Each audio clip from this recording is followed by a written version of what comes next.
Hello students, my name is Devojit Shah and welcome to my YouTube channel Laws of Physics। तो ये video है electrostatic potential and capacitance का video number 27 और आज के video हम सीखने जा रहे हैं कि स्फेरिकल और सिलिंड्रिकल कैपेसिटर में हम लोग कैसे कैपेसिटेंस का फॉर्मूला निकालते हैं और इसके ऊपर प्रॉब्लम डिस्कस करेंगे ऑब्वियसली। तो आई होप आप लोग मुझे सपोर्ट करेंगे। तो बिना टाइम वेस्ट किए आज का जर्नी स्टार्ट करते हैं। तो हमने पैरेलल प्लेट कैपेसिटर का कैपेसिटेंस तो निकालना सीख लिया। अब हम लोग सीखेंगे कि स्फेरिकल कैपेसिटर में कैसे हम लोग कैपेसिटेंस निकालते हैं। मेरा ब्लू वाला पेन कहा गया, जस्ट एक मिनट रुक जाओ। तो ये हुआ मेरा ब्लू वाला पेन क्योंकि इसको मुझे चाहिए ऑब्वियसली इलेक्ट्रिक फील्ड शो करने के लिए। तो आओ देखो, स्फेरिकल कैपेसिटर में हमें दो स्फेरिकल शेल चाहिए। तो ये हुआ एक स्फेरिकल शेल, ये हुआ एक स्फेरिकल शेल जिसका रेडियस है स्मॉल ए, ठीक है। ये हुआ सेंटर और कॉन्सेंट्रिक हमें और एक स्फेरिकल शेल चाहिए। कॉन्सेंट्रिक मतलब इन दोनों का सेंटर सेम हो। ये थोड़ा अंडा जैसा हो गया ना, रुको एक बार ठीक करता हूं। ये हुआ और एक स्फेरिकल शेल, अरे या ये भी ठीक नहीं हुआ, रुको ये थोड़ा मैनेज कर लेता हूं, ठीक है। अरे अरे अरे ये क्या हो रहा है, ठीक है। तो ये हुआ दूसरा स्फेरिकल शेल और इसका जो रेडियस है वो है स्मॉल बी। अब हम लोग क्या करेंगे, अब हम लोग ये जो बी रेडियस का स्फेरिकल शेल है इसको हम लोग कर रहे हैं ग्राउंडेड। ग्राउंडेड मतलब इसके सरफेस के ऊपर पोटेंशियल है सिंपल 0 और ये मैं लिख रहा हूँ V2, जस्ट मैं नोटेशन लिख रहा हूँ V2, ठीक है। तो ये जो लार्ज स्फेरिकल शेल है इसको हम लोग कर रहे हैं ग्राउंडेड, तो इसके सरफेस के ऊपर पोटेंशियल बना V2 इक्वल टू 0। सिंपल, बहुत ही सिंपल है। फिर हम लोग क्या करेंगे, फिर हम लोग ये जो स्मॉल स्फेरिकल शेल है इसको हम लोग प्लस क्यू चार्ज दे रहे हैं, प्लस क्यू चार्ज। तो ये हुआ प्लस क्यू चार्ज, अरे plus plus plus plus plus plus plus plus, ये हुआ प्लस क्यू चार्ज, ये हुआ प्लस क्यू चार्ज। इसके वजह से क्या होगा, इंडक्शन होगा। तो इंडक्शन की वजह से ये जो लार्ज स्फेरिकल शेल है, लार्ज स्फेरिकल शेल के ये इनर सरफेस पर डेवलप होगा कितना चार्ज भाई, कितना चार्ज डेवलप होगा इंडक्शन के वजह से। ये जो लार्ज स्फेरिकल शेल है ये इनर वाले सरफेस पर ये हुआ टोटल माइनस क्यू चार्ज। अब सर बाहर कोई चार्ज नहीं आएगा, हाँ आएगा, क्योंकि फिर क्या होगा आएगा, लेकिन ये शेल तो ग्राउंडेड है तो बाहर जो चार्ज डेवलप हो रहा था वो भी ग्राउंड में चला जाएगा। तो प्लस क्यू माइनस क्यू, बाहर एक्चुअली डेवलप होता प्लस क्यू, डेवलप हो रहा है लेकिन ये ग्राउंडेड है तो ये सारा चार्ज ग्राउंड में चला जाएगा। तो बाहर वाले सरफेस पर अभी कोई चार्ज नहीं है, अगर ग्राउंडेड नहीं होता तब चार्ज आता, ठीक है। तो सिंपल। अब इलेक्ट्रिक फील्ड कौन से रीजन में होगा, इलेक्ट्रिक फील्ड हो रहा है इस रीजन में, इन दोनों प्लेट के बीच में इलेक्ट्रिक फील्ड हो रहा है इस रीजन में, ठीक है। Plus q to minus q, ये हुआ इलेक्ट्रिक फील्ड का डायरेक्शन, ये हुआ इलेक्ट्रिक फील्ड का डायरेक्शन। अब कैपेसिटेंस निकालने का फॉर्मूला क्या था, कोई बता सकता है, कैपेसिटेंस निकालने का क्या फॉर्मूला था, C equal to Q divide by V1 minus V2। V1 क्या है, अच्छा ये था कैपेसिटेंस निकालने का formula, C equal to Q divide by V1 minus V2। V2 तो 0 है क्योंकि लार्ज स्फेरिकल शेल के सरफेस के ऊपर पोटेंशियल क्या है 0, क्योंकि हमने इसको कर दिया ग्राउंड। अब V1 क्या है, V1 है, देखो V1 कहाँ करें, V1 यहाँ पर कर लेता हूँ। V1 है इसके सरफेस पर ऊपर पोटेंशियल, ये हुआ V1, ठीक है। V1 हुआ ये जो A रेडियस का छोटा वाला स्फेरिकल शेल है इसके सरफेस के ऊपर पोटेंशियल बना V1। अब ये पोटेंशियल होगा दोनों चार्ज के वजह से, एक हुआ प्लस क्यू दूसरा हुआ माइनस क्यू। तो ये हुआ प्लस क्यू के वजह से और ये हुआ माइनस क्यू के वजह से। प्लस क्यू है सरफेस पॉइंट, तो ये हुआ सरफेस पॉइंट, और माइनस क्यू के लिए इसके सरफेस के ऊपर पोटेंशियल क्या होगा, माइनस क्यू के लिए ये सरफेस के मतलब इस सरफेस के हर एक पॉइंट बना इंटरनल पॉइंट, ये हुआ इंटरनल पॉइंट। तो प्लस क्यू के लिए ये बना सरफेस वाला पॉइंट और माइनस क्यू के लिए कोई एक पॉइंट ले लो, तो ये बना इंटरनल पॉइंट। क्योंकि जब हम लोग स्फेरिकल शेल में पोटेंशियल लिखते हैं तो जितना भी शेल होता है उन सभी शेल के कॉम्बिनेशन से लिखते हैं। तो प्लस क्यू के वजह से ये हुआ सरफेस वाला पॉइंट और माइनस क्यू के रेस्पेक्ट में ये हुआ एक इंटरनल पॉइंट। तो प्लस क्यू के वजह से कितना पोटेंशियल हुआ, के क्यू डिवाइड बाई ये हुआ सरफेस वाला पॉइंट, तो ये हुआ a और ये हुआ माइनस के क्यू डिवाइड बाई बी। तो प्लस क्यू के वजह से ये हुआ सरफेस वाला पॉइंट, सरफेस पॉइंट और इंटरनल पॉइंट पर पोटेंशियल सेम होता है, और माइनस क्यू के लिए ये हुआ इंटरनल पॉइंट, तो minus q divide by b, क्योंकि ये जो स्फेरिकल शेल है, ये जो स्फेरिकल शेल है, इसका रेडियस हुआ स्मॉल बी। ठीक है, ध्यान से। अब ये फॉर्मूला में पुट करो, सिंपल क्या है, सिंपल इस फॉर्मूला में पुट कर दो, आ जाएगा रिजल्ट, कुछ नहीं है। तो ये हुआ C equal to Q divide by V1 minus V2 Q। V1 क्या है, V1 है, ये है K Q बाई A। अच्छा, इसको थोड़ा सिंप्लीफाई कर लेता हूँ, K कॉमन ले रहा हूँ, K Q को कॉमन ले रहा हूँ, रुको, ठीक है। तो ये मैं K Q को कॉमन ले रहा हूँ, ये हुआ 1 by A minus of 1 by B। ये हुआ K Q को मैंने कॉमन लिया, ये हुआ K Q, ये मैं 1 by A minus 1 by B लिख रहा हूँ, Q से Q गया। अच्छा, ये कितना हुआ, ये तो हुआ C, ये हुआ C 1 बाई K, ये LCM ले लो, B minus A divide by AB, और ये हुआ C। K का वैल्यू कितना है, K है 1 बाई 4 पाई एप्सिलॉन नॉट। तो 1 बाई K कितना हो जाएगा, 4 पाई एप्सिलॉन नॉट। ये हुआ 4 पाई एप्सिलॉन नॉट, AB ऊपर गया, और ये हुआ B माइनस A। ये हुआ स्फेरिकल कैपेसिटर का capacitance, 4 pi epsilon not AB divide by B minus A। ठीक है, ये हुआ स्फेरिकल कैपेसिटर का कैपेसिटेंस निकालने का तरीका। ठीक है, थोड़ा और क्लियर करके लिख देता हूं, 1 मिनट रुक जाओ। तो ये हुआ small c equal to 1 by K, ये हुआ B minus A divide by AB। 1 by K means ये हुआ 4 pi epsilon naught into AB divide by ये हुआ B माइनस A। तो ये हुआ अल्टीमेट रिजल्ट, और इसको हमें याद रखना होगा, रिमेंबर या मेमोराइज, जो तुम्हें ठीक लगे। तो ये था अल्टीमेट प्रोसीड्योर। तो कोई भी सिस्टम का जब हम लोग कैपेसिटेंस निकालते हैं तो ये है तरीका। V2 0 है क्योंकि ये जो लार्ज स्फेरिकल शेल है इसको हमने किया है ग्राउंडेड। तो ग्राउंडेड कर रहे हैं तो इसका सरफेस के ऊपर पोटेंशियल आएगा 0। पहले इसको ध्यान से कॉपी कर लो, सब कुछ रिजल्ट देख लो, फिर हम लोग इसके ऊपर 2 प्रॉब्लम डिस्कस करेंगे। ठीक है, चलो।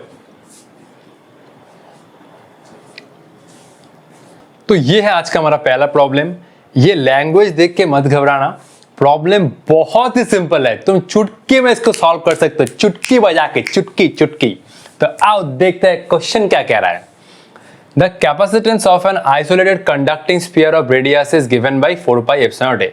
ये तो तुम जानते हो कि एक आइसोलेटेड कंडक्टर का कैपेसिटेंस कितना होता है, 4 pi epsilon not into radius. तो ये गिवन है, तो इसका रेडियस है स्मॉल ए और इसका कैपेसिटेंस है 4 पाई एप्सिलॉन नॉट ए। इसको अभी क्या नेक्स्ट चेंज हो रहा है, देखो। The sphere is enclosed with in an earth concentric sphere.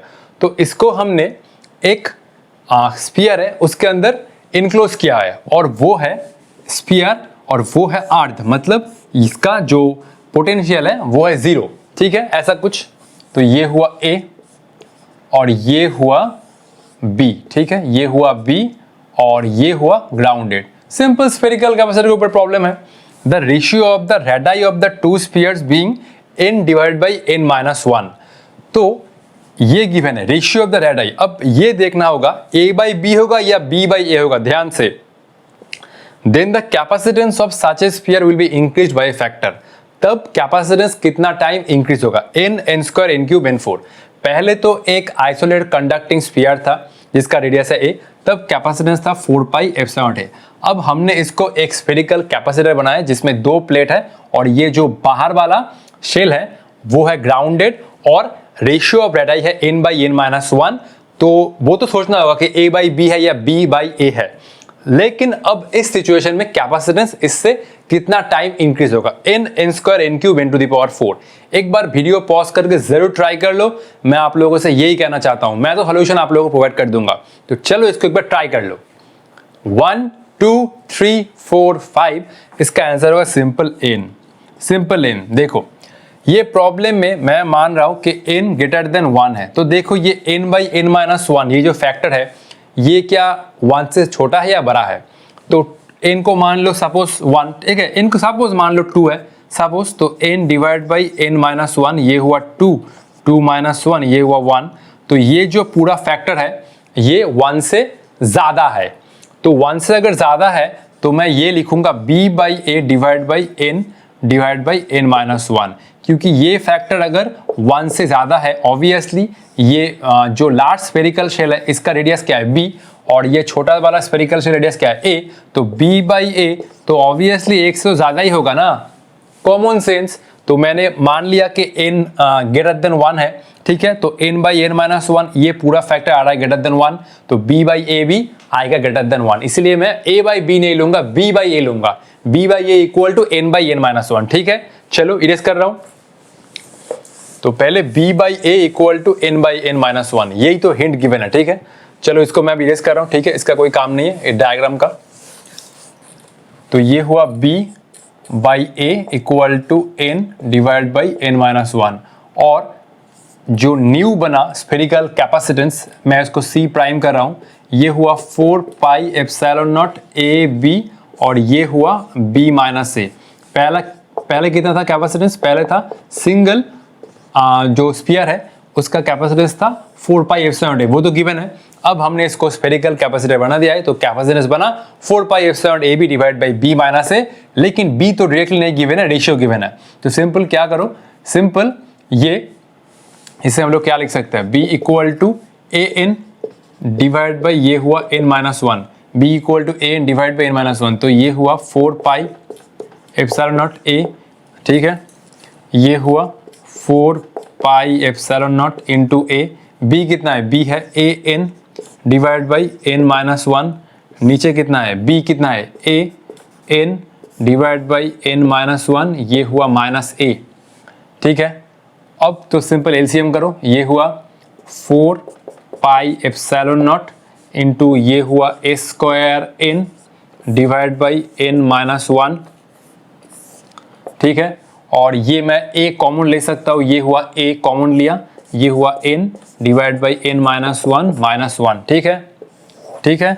अब क्या करना होगा, अब देखो ये हुआ 4 pi epsilon not a square n divide by ये हुआ n माइनस 1, ठीक है, 4 pi epsilon a square n divide by n minus 1, ये अब एलसीएम करो a, ये कितना हुआ, ये हुआ n by n minus 1, LCM करो, ये हुआ माइनस, ये माइनस n प्लस 1 ना, माइनस n प्लस 1, तो n माइनस n गया, ये हुआ 4 पाई एप्सिलॉन नॉट, ये हुआ 4 पाई एप्सिलॉन नॉट, ये हुआ a square n divide by n minus 1, और ये हुआ नीचे a divide by n minus 1। ये क्वेश्चन मैं इरेज कर रहा हूँ, ठीक है, तो 1 2 3 4 5 ये क्वेश्चन मैं इरेज कर रहा हूँ क्योंकि मुझे जगह चाहिए।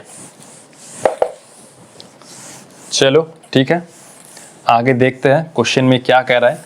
सिंपल पूछा था कि कैपेसिटेंस कितना ज़्यादा इंक्रीज होगा, ठीक है, तो ये C चल रहा है, C प्राइम, ठीक है, तो ये चल रहा है C प्राइम इक्वल टू ये हुआ 4 पाई एप्सिलॉन नॉट, ये हुआ a स्क्वायर n, नीचे हुआ n माइनस 1 क्रॉस, ये वाला टर्म पलट जाएगा, ठीक है, ये कितना था देख लो, ये हुआ a, ये हुआ a और नीचे हुआ n माइनस 1, ये चला गया ऊपर n माइनस 1 डिवाइड बाई ये हुआ a, n माइनस 1 गया, ये हुआ a से a गया, तो ये हुआ 4 pi epsilon not a into n, और ये हुआ n, और ये टर्म कितना बना, ये हुआ n, तो C prime equal to NC, तो पहले से कैपेसिटेंस n टाइम्स इंक्रीज हो जाएगा, तो option A is correct. Simple algebra है, इसमें सिंपल ये वाला जो रेडाई का इक्वेशन है b बाई ये पुट कर दो, सिंपल b की जगह, आंसर खुद ब खुद आ जाएगा, कोई भी मैजिक नहीं है, सिंपल अलजेब्रा है, ठीक है, इसको तुम चुटकी में सॉल्व कर सकते हो। चलो इस कॉपी कर लो, नेक्स्ट हम लोग प्रॉब्लम नंबर 2 डिस्कस करेंगे स्फेरिकल कैपेसिटर के ऊपर, ठीक है, वो भी बहुत मजेदार है, ठीक है। तो ये हुआ प्रॉब्लम नंबर 2, ये भी बहुत आसान है और बहुत इंटरेस्टिंग है, ठीक है। The thickness of air layer between the two coatings of A spherical capacitor is 2 centimetre, मतलब ये हुआ हमारा स्फेरिकल कैपेसिटर, ठीक है, देख लो एक बार, ये इसका रेडियस है a, इसका रेडियस है b, तो ये थिकनेस बना मतलब b माइनस a, ये वाला रीजन का जो थिकनेस है वो दिया हुआ है 2 centimetre, clear. The capacitor has the same capacitance as the sphere of 1.2 metre diameter, मतलब इसका जो कैपेसिटेंस है वो एक्सप्लेन क्या है, 4 pi epsilon naught A B divide by B minus A. इसका जो कैपेसिटेंस है वो एक और स्फीयर का जो कैपेसिटेंस है उसके साथ इक्वल है। तो मान लो ये एक है कंडक्टर जिसका रेडियस है r, इसका मान लो कुछ है c prime equal to 4 pi epsilon naught r, ये c तुम लिख सकते हो। तो ये स्फेरिकल कैपेसिटर का कैपेसिटेंस और ये जो आइसोलेटेड कंडक्टर का कैपेसिटेंस है वो दोनों इक्वल है। तो दोनों सिस्टम का कैपेसिटेंस इक्वल है और ये दिया हुआ है क्वेश्चन में, इसका जो डायमीटर है, इसका जो डायमीटर है 2r, ये है क्वेश्चन में कितना 1.2 मीटर। तो ये दोनों सिस्टम का कैपेसिटेंस गिवन है, सॉरी कैपेसिटेंस इक्वल है ये दोनों सिस्टम का।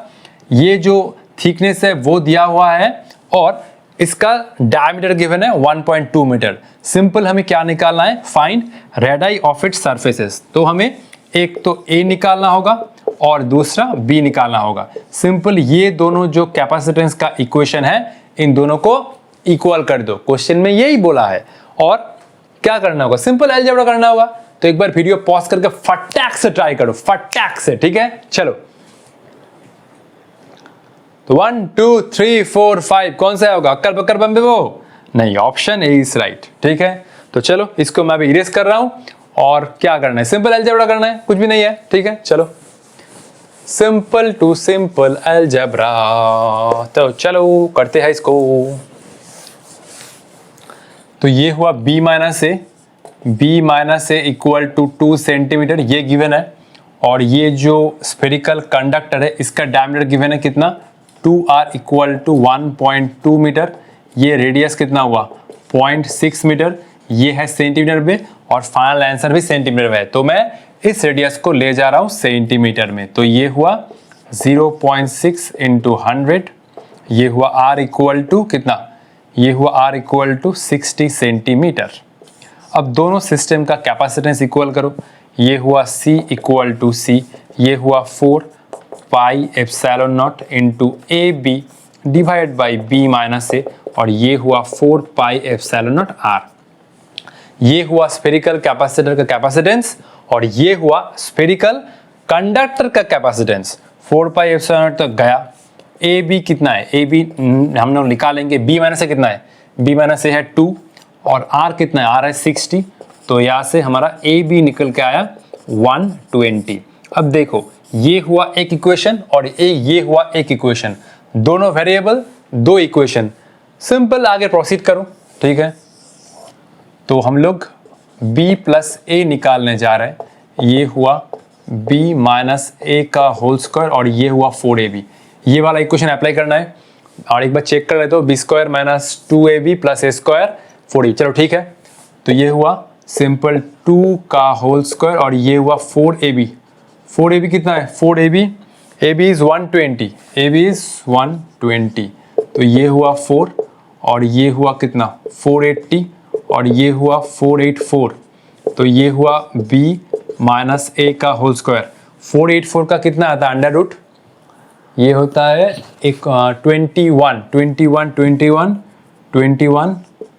22 होता है ना, 44 हाँ 22 होगा।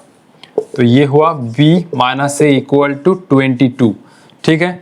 अब ये वाला अच्छा ये तो b माइनस ए, ये b प्लस ए था ना, रोको, ठीक है, कभी कभी गलती हो जाता है, कोई बात नहीं, ठीक है। तो ये हुआ इक्वेशन b प्लस ए। अब ये हुआ b plus a equal to 22 और b माइनस ए कितना है भाई, b माइनस ए है 2, तो प्लस ए माइनस ए गया, ये हुआ 2b इक्वल टू 24। ऐड करो, सिंपल ऐड करो। तो ये हुआ b इक्वल टू 12 सेंटीमीटर, ठीक है। कोई तो डाउट नहीं है अभी तो, ठीक है। b इक्वल टू 12, एक तो आंसर आ गया, 12 तो और किसी में नहीं है, सिंपल ऑप्शन ए में है। और एक बचा, किसका आंसर निकालना है, सिंपल a। तो b प्लस ए कितना हो रहा था, b प्लस ए हुआ 22। क्या निकालना है, a equal to 22 minus b, 22 minus 12, तो ये हुआ 22 माइनस 12, ये हुआ 10 सेंटीमीटर। सिंपल, a निकल गया और b भी निकल गया। तो दोनों स्फेरिकल शेल का जो रेडियस है वो है 10 और एक है 12। सिंपल अलजेब्रा था, इसको पहले कॉपी कर लो। नेक्स्ट हम लोग सिलिंड्रिकल कैपेसिटर का कैपेसिटेंस कैसे निकालते हैं वो सीखेंगे। चलो इसको कॉपी कर लो। तो आओ अभी देखते हैं कि सिलिंड्रिकल कैपेसिटर कैपेसिटेंस कैसे निकालते हैं। बहुत इंपॉर्टेंट ये प्रोसेस है, ठीक है। तो देख लो, ये हुआ एक सिलिंड्रिकल शेल जिसका एक्सिस है ये, और ये हुआ इसका रेडियस स्मॉल ए, और ये हुआ और एक सिलिंड्रिकल शेल जिसका लेंथ तो सेम ही है लेकिन इसका रेडियस है स्मॉल बी, और ये ग्राउंडेड है, और इन दोनों का जो लेंथ है वो है एल, और हम लोग ये असम्पशन ले रहे हैं कि एल ग्रेटर देन ए, और ये हुआ एल ग्रेटर देन बी। तो ये हुआ दो सिलिंड्रिकल शेल, एक का हुआ स्मॉल रेडियस और दूसरा हुआ स्मॉल बी रेडियस, और दोनों का एक्सिस सेम है। फिर हम लोग क्या करेंगे, फिर हम लोग ये जो इनर शेल है इसको हम लोग चार्ज प्रोवाइड करेंगे, तो उसके वजह से क्या आएगा, उसके वजह से आएगा इंडक्शन। तो ये हुआ हम लोग इसको चार्ज प्रोवाइड कर रहे हैं। जब चार्ज लेंथ में होता है डिस्ट्रीब्यूट, तब हम लोग लैम्डा का कंसेप्ट यूज करते हैं, लीनियर चार्ज डेंसिटी। तो हम लोग ये जो सिलिंड्रिकल शेल है, इनर वाला सिलिंड्रिकल शेल, इसको हम लोग चार्ज प्रोवाइड कर रहे हैं, और ये हुआ लैम्डा और ये हुआ लैम्डा। तो प्लस के वजह से क्या आएगा, ये जो लार्ज स्फेरिकल शेल है, लार्ज स्फेरिकल शेल के इनर सरफेस पर ये आएगा माइनस लैम्डा, माइनस लैम्डा, ये हुआ माइनस लैम्डा, ठीक है, कोई बात नहीं, कोई बात नहीं, चलो ये हुआ माइनस लैम्डा। अब बाहर वाले सरफेस पर क्या कोई चार्ज डेवलप नहीं होगा, होता, लेकिन अब ये जो लार्ज स्फेरिकल शेल है, मतलब लार्ज सिलिंड्रिकल शेल है, अब क्या ये जो लार्ज सिलिंड्रिकल शेल है इसके बाहर वाले सरफेस के ऊपर क्या कोई चार्ज डेवलप नहीं होगा। चार्ज डेवलप होता तब जब ये सिलिंड्रिकल शेल ग्राउंडेड नहीं होता, प्लस लैम्डा माइनस लैम्डा, तो ये बाहर वाले सरफेस पर आता प्लस लैम्डा। लेकिन अब ये ग्राउंडेड है तो सारा का सारा चार्ज हो जाएगा ग्राउंडेड, मतलब सारा का सारा चार्ज ग्राउंड में चला जाएगा, तो बाहर वाले सरफेस पर कोई भी चार्ज नहीं आएगा। सिंपल टू सिंपल कंसेप्ट, जैसे हमने स्फेरिकल कैपेसिटर में किया था प्लस क्यू माइनस क्यू, वैसे ही है प्लस लैम्डा माइनस लैम्डा। अब हम लोग इलेक्ट्रिक फील्ड का डायरेक्शन इंडिकेट करेंगे, तो ये हुआ plus lambda two minus lambda, तो दोनों सिलिंड्रिकल शेल के बीच में ये हुआ इलेक्ट्रिक फील्ड का डायरेक्शन, इधर भी प्लस टू माइनस, इधर भी प्लस टू माइनस, ये हुआ। अब देखो ये हुआ प्लस टू माइनस। फॉर्मूला क्या है कैपेसिटेंस निकालने का, C equal to Q divide by, ये होता है ना C equal to Q divide by V1 minus V2। ये जो लार्ज सिलिंड्रिकल शेल है जिसका रेडियस है B, वो तो ग्राउंडेड है, V2 इक्वल टू 0, लेकिन ये जो सिलिंड्रिकल शेल है जिसका रेडियस है A, उसका पोटेंशियल क्या है, उसका पोटेंशियल क्या है, ये कैसे निकालोगे तुम। तो इसके लिए हम लोग क्या करेंगे, इसके लिए हम लोग ये वाला अप्रोच यूज करेंगे। देखो तो ये हुआ E equal to minus dV by dr, ये हुआ dV equal to minus EdR, दोनों साइड से इंटीग्रेशन करो, ठीक है, रुको, ये हुआ E equal to minus dV dr, cross multiply करो, dV equal to minus EdR, ये अभी इंटीग्रेशन करो, dV equal to minus of EdR। अब देखो जब ये R इक्वल टू A है, जब ये R इक्वल टू A है, जब ये R इक्वल टू A है इसके सरफेस के ऊपर, तो ये हुआ, जब ये R इक्वल टू A है तो इसके सरफेस के ऊपर पोटेंशियल बना V1। जब ये R इक्वल टू A है, R मेजर हो रहा है एक्सिस से, जब R इक्वल टू A है तब इसके सरफेस के ऊपर पोटेंशियल बना V1। जब R इक्वल टू ये हुआ B, तो इसके सरफेस के ऊपर, जब R इक्वल टू B है इसके सरफेस के ऊपर पोटेंशियल बना V2। क्लियर, कोई डाउट नहीं है, ठीक है। अब हम लोग इलेक्ट्रिक फील्ड कैसे निकालेंगे, यही तो फॉर्मूला था, E equal to minus dV dr, तो ये हुआ dV equal to minus EdR। जब R इक्वल टू A है, R मेजर हो रहा है इस पॉइंट से, जब R इक्वल टू A है इसके सरफेस के ऊपर पोटेंशियल है V1। जब R B तक पहुंचे, जब R इक्वल टू B हो रहा है, तो ये जो लार्ज स्फेरिकल शेल है इसके सरफेस के ऊपर पोटेंशियल बना V2। तो सिंपल, अब हमें क्या चाहिए, इलेक्ट्रिक फील्ड चाहिए। इलेक्ट्रिक फील्ड कैसे निकालेंगे, देखो इलेक्ट्रिक फील्ड निकालने के लिए हमें गॉस थ्योरम का कंसेप्ट चाहिए, गॉस थ्योरम। तो ये हुआ स्फेरिकल शेल, ये हुआ, सॉरी ये स्फेरिकल शेल कहाँ से बोल रहा हूँ, सिलिंड्रिकल शेल। तो ये हुआ सिलिंड्रिकल शेल, इसका जो रेडियस है वो कितना है ए। आर डिस्टेंस पर हम लोग क्या करना चाहते हैं, मान लो आर डिस्टेंस पर हमें चाहिए इलेक्ट्रिक फील्ड का मैग्नीट्यूड। तो इसके लिए क्या करना होगा, इसके लिए क्या करना होगा, एक सिलिंड्रिकल गॉसियन सरफेस इमेजिन करना होगा। तो ये आर डिस्टेंस पर हमें इलेक्ट्रिक फील्ड का चाहिए मैग्नीट्यूड।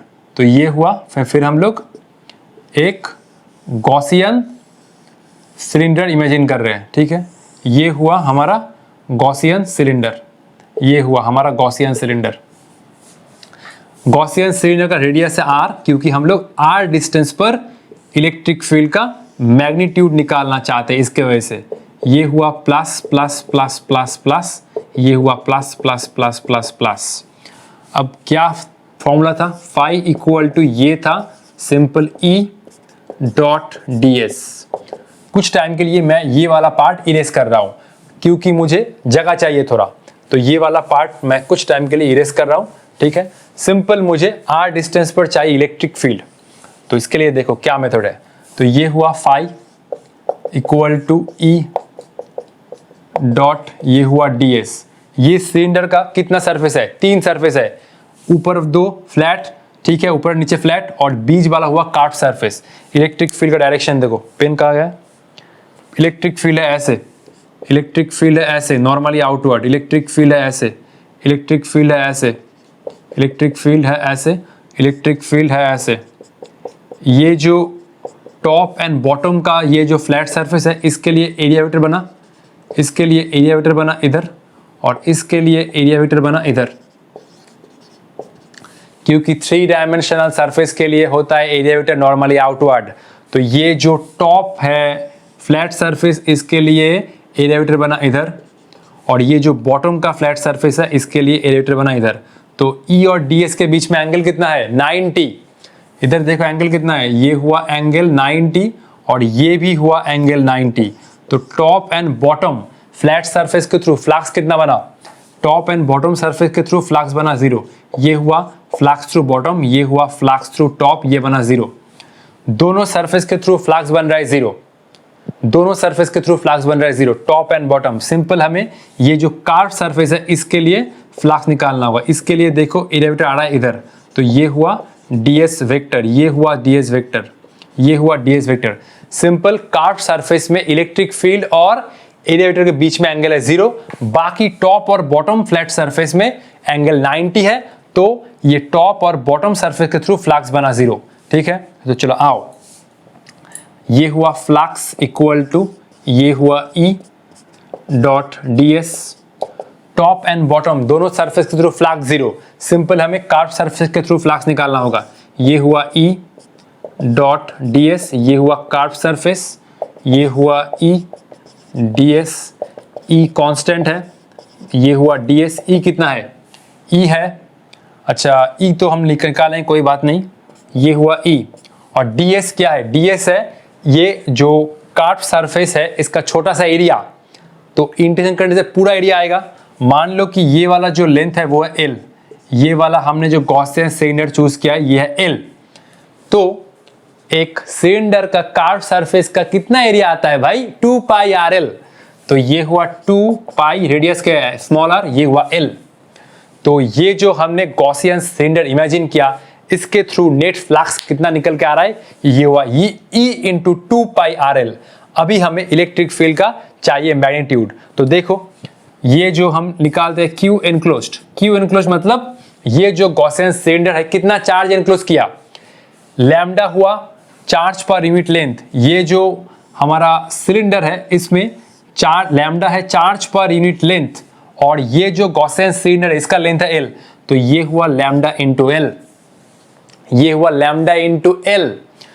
ये हुआ net flux through the Gaussian cylinder. अब ये गॉसियन सिलेंडर कितना चार्ज एनक्लोज किया, ये हुआ लैम्डा इंटू L, क्योंकि ये जो हमारा सिलेंडर है इसमें चार्ज पर यूनिट लेंथ है लैम्डा। तो उसके साथ ये जो सिलेंड्रिकल गॉसियन सरफेस है जिसका लेंथ है L, वो मल्टीप्लाई कर दो। तो ये हुआ चार्ज एनक्लोज्ड बाय, ये हुआ Gaussian cylinder, charge enclosed bye Gaussian cylinder. अब हम लोग क्या करेंगे, सिंपल गॉस थ्योरम यूज करेंगे। तो चलो आओ गॉस थ्योरम के यूज कर लेते हैं। ये हुआ फाई एनक्लोज्ड इक्वल टू, अच्छा फाई एनक्लोज्ड नहीं, फाई नेट, फाई नेट यहाँ पर जगह था और जगह नहीं है, phi N net equal to Q enclosed by epsilon naught. Phi net क्या है, फाई नेट है E into 2 pi R L, और ये हुआ lambda L divide by epsilon naught, L L गया और ई हुआ lambda divide by 2 pi R into epsilon naught. ये हुआ इलेक्ट्रिक फील्ड आर डिस्टेंस दूर। तो ये जो सिलिंड्रिकल शेल है इसके लिए आर डिस्टेंस पर इलेक्ट्रिक फील्ड का जो मैग्नीट्यूड हुआ वो हुआ lambda by 2 pi R epsilon. ये तो आप लोग जानते हैं कि एक वायर के लिए आर डिस्टेंस पर कितना इलेक्ट्रिक फील्ड होता है, lambda by 2 pi R epsilon.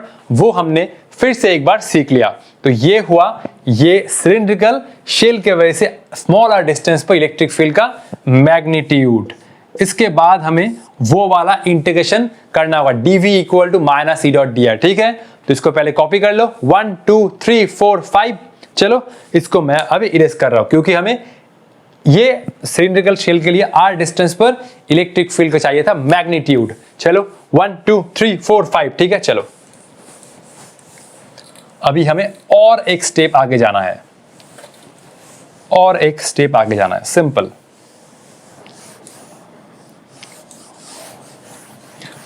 और एक स्टेप आगे जाना है तो हमारा आंसर निकल के आ जाएगा। क्या था, E equal to minus D V by D R, ये हुआ डी वी और ये हुआ minus E into D R. ये हुआ, देखो यहाँ पर मैं एक लाइन खींच देता हूँ, ये हुआ डी वी और ये हुआ माइनस ई डी आर। ये हुआ integration R equal to A, R equal to A पर पोटेंशियल है V1, ये हुआ V1। R equal to B पर पोटेंशियल हुआ V2, तो ये हुआ V2 minus V1 minus E का एक्सप्रेशन क्या था, E का एक्सप्रेशन था lambda divide by 2 pi R epsilon naught, ये हुआ dr। ये हुआ V2 माइनस V1, ये हुआ minus lambda by 2 pi epsilon naught, ये हुआ dr बाई r, ये हुआ a और ये हुआ b। तो ये एक्सप्रेशन आया minus lambda by 2 pi epsilon not, dr by r होता है ln r, ये हुआ a और ये हुआ b। dr बाई r का इंटीग्रेशन आता है ln r log r, ठीक है। तो ये हुआ minus lambda by 2 pi epsilon naught, ये हुआ ln b minus ln a। ठीक है, माइनस ln a। ठीक है, तो इसको मैं ऊपर उठाता हूं, इसको मैं अभी ऊपर उठाता हूं। ये लाइन से हम लोग ऊपर जा रहे हैं। ठीक है, ये लाइन से हम लोग ऊपर जा रहे हैं। तो ये हुआ V2 माइनस V1, ये हुआ minus lambda by 2 pi epsilon not, ध्यान से लिखना। ठीक है, ये हुआ और ये हुआ, चलो ये कितना हुआ, ये हुआ minus lambda by 2 pi epsilon naught, ये हुआ ln b minus ln a। ये टर्म को मैं इंटरचेंज कर रहा हूँ। ठीक है, तो ये हुआ V1 माइनस V2। ठीक है, तो माइनस भी कैंसिल हो गया, lambda by 2 pi epsilon naught, ये हुआ ln b अपॉन a, क्योंकि फॉर्मूला है log b minus log a by b। ठीक है, log ln b minus ln a, तो ये formula ln b by a, और ये माइनस कहाँ से गायब हो गया, हम लोग दोनों साइड से माइनस को मल्टीप्लाई कर रहे हैं, हम लोग दोनों साइड से माइनस को मल्टीप्लाई कर रहे हैं। तो ये बना माइनस, ये बना plus, that is why V1 minus V2। तो ये हुआ, और एक बार लिख रहा हूँ, V1 माइनस V2, ये हुआ lambda by 2 pi epsilon not ln b by a। Simple और स्टेप आगे जाना है। ठीक है, सिंपल और एक स्टेप आगे जाना है। तो चलो इसको अब इरेज करना है और सिंपल और एक स्टेप आगे जाना है। सिंपल वो फॉर्मूला में अप्लाई करना होगा ना, C equal to Q divide by V1 minus V2। तो चलो इसको करते हैं, 1 2 3 4 5, 1 2 3 4 5। तो चलो ये हुआ हमारा लास्ट अप्रोच। ये थोड़ा लेंदी था क्योंकि पहले हमें इलेक्ट्रिक फील्ड चाहिए था आर्ट सेपरेशन पर, फिर हमें दोनों शेल के बीच में पोटेंशियल डिफरेंस का एक्सप्रेशन चाहिए। तो ये हुआ ultimate formula, C equal to Q divide by V1 minus V2। ठीक है, C equal to Q divide by V1 minus V2 और ये हुआ, अच्छा सब कुछ ठीक ठाक है, मुझे एक बार डाउट हो रहा था, ठीक है चलो कोई बात नहीं। तो ये हुआ Q और ये हुआ lambda by 2 pi epsilon not और ये हुआ ln B बाई A ना, ठीक है।